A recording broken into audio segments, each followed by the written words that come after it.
All right, some really exciting stuff has been going on with the peppers. At least the tequila sunrises in the center, the big tall guys. We officially have several fruit. So here's a fruit, here's a fruit, here's a fruit, here's a fruit. We got a bunch that are turning into fruits. So really some good progress on this. So it seems like my hypothesis that if I lower the calcium nitrate in my solution to lower the nitrogen content, that would, by ratio, if I up the EC, also increase the other elements that are more inclined for flower and fruit production for the bloom stage. So it seems like that went well. I'm going to hold off on buying any bloom specific nutrient supplements, like I was thinking Tiger Bloom maybe, but seems this is working out. I mean, it's not perfect. You can see here we have a dead flower, so it's not perfect, but we are getting some good stuff. I'm yet to see a jalapeno flower turn into a fruit, so that is a bit not concerning, but annoying. I'll continue to watch though. I have seen one of the sweet peppers turn into a fruit. I'll show you all that in a second. But what I've been doing is I've been doing a combination of having a fan blow on the timer. I will come in here and I will just grab the base and shake the trees. Give them a good shake, and I'll do that to all of them. So that's one of the ways where I'm trying to promote the flowers self-pollinating. I did actually switch out the water yesterday morning, so this does have fresh water. The EC is not quite as high as it was on the previous experiment, but I did still go with the route of reducing the amount of calcium nitrate. But keep in mind, my water comes from the Potomac, which I have been told is very heavy on the calcium side. So by reducing the calcium nitrate, I'm not necessarily reducing its calcium content to a dangerously low level, because it gets so much calcium.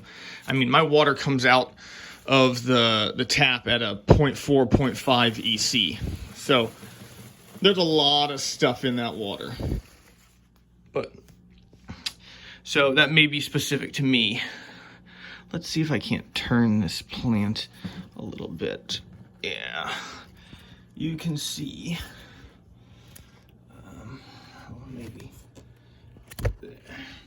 It's hard to get in there, but there is actually a fruit growing in that flower.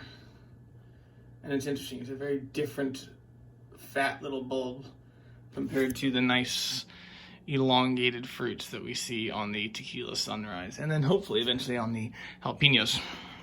I've also gotten some insight onto what might be going on with the crinkly leaves up top here.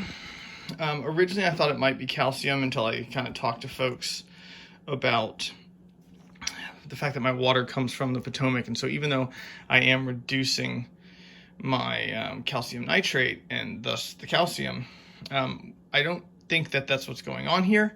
I think what's actually happening here is this light is now so close to those peppers that it is causing this to go on, this crinkliness. Because you see, the lower down you get, you don't get that crinkliness.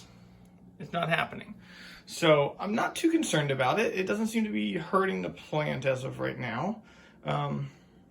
So I'm going to keep it going. The other problem is if I raise this light too much, it's going to, not get what it needs to these other plants down here. So I am playing a kind of trade-off game here. Side note, I haven't been just shaking the trees. I've also been kind of fingering the flowers to get them to pollinate as well. So I don't know which is the more effective. The going flower to flower method is a little bit annoying. I'd like to not have to run the fan, and I'm not 100% sure how effective that little fan is. So it sounds like I've been doing 3 different flower pollination methods, and I'm not sure which one actually works, and produce these nice little starts of fruits. So I will probably at some point stop doing the individual touch the flowers and see if I still get some production here. So it would be much nicer if the only thing I had to do was shake the plants in the morning and then run that fan. As for the smaller systems, I talked about butchering back the spicy bush basil, and you can see I truly butchered back the spicy bush basil. It seems to still be alive. It seems to be dropping a lot of leaves. I don't know if that's because it was on its way out when I butchered it, or if this is because I butchered it. Honestly, I don't care. I'm going to be consolidating these 2 small systems very soon and keeping the healthiest of the plants and my newer plants. So I'll keep my oregano, my rosemary, the holy basil, just because it's such a pain in the butt to grow. It's the slowest damn growing basil. This parsley I really like. It's the parseliest parsley I've ever met. Before I thought parsley was just a color, not a flavor. I now know better. So I'll keep those 4. I'll likely kill off these bush basil. I'm definitely killing off the sage, and I'll pick 1 or 2 of these guys to fill up the spicy bush basil slots over there. And then this will actually become the new container for my new peppers. You can watch my my seed germination video to see kind of what I'm going to be placing in there. I'm going to try 6 pepper plants in there versus the 6 pepper plants I have in here. So sort of like bonsai style of what I've got going on down there.